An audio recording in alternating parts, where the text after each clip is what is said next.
Hello, আসসালামু আলাইকুম। তো গাইস, আমরা আরেকটা পার্ট নিয়ে চলে আসলাম। সে বাইকুলার মাদ্রাসার গেট।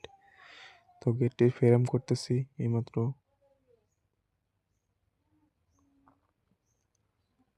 তো একলা একলা কাজ করতেছি।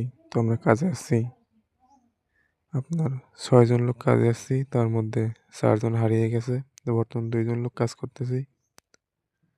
তো এটা সল কাটছি, তো সলটা একটু বড় হয়েছে, তো হোল্ডার দিয়ে ফালিয়ে দিলাম।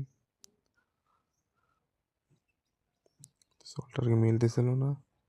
তো ইতিমধ্যে এখানে অনেক লোক জড়ো হয়েছে আমাদের কাজ দেখার লাগা। কাজ দেখার জন্য এত পরিমাণ লোক জড়ো হয়েছে যে চারিপাশে খালি লোক আর লোক।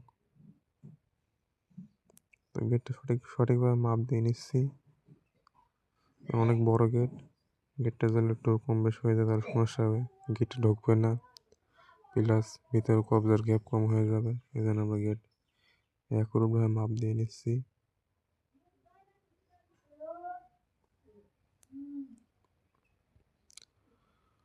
আসলে 6 জন লোক আসছে, বর্তমান 4 জন হারিয়ে গেছে, বিড়ি খাইতে গেছে। আমি বিড়ি টিড়ি খাই না, সেই জন্য আর কি কাজ করতেছি।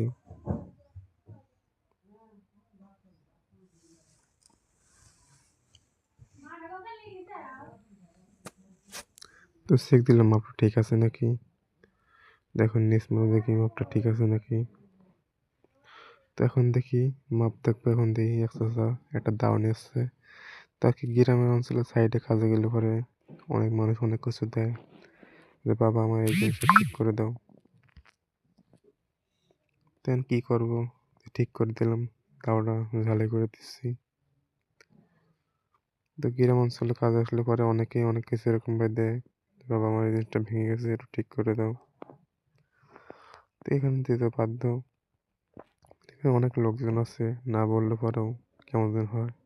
তো দাওটা ঝালাই করে পারফেক্টভাবে ঠিক করে দিচ্ছি, সোজা করে ঠিকঠাক হয়।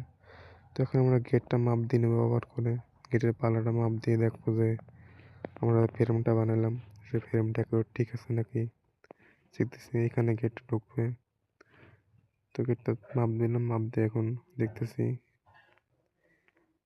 গিলারের মাপটা বাই করে নিলাম। তোর কি কতটুকু ক্লিয়ার হবে, পাল্লাটা কতটুকু হাইট মাপ দিয়ে নিলাম। তো এখানে আমি আর হোসেন কাজ করতেছি।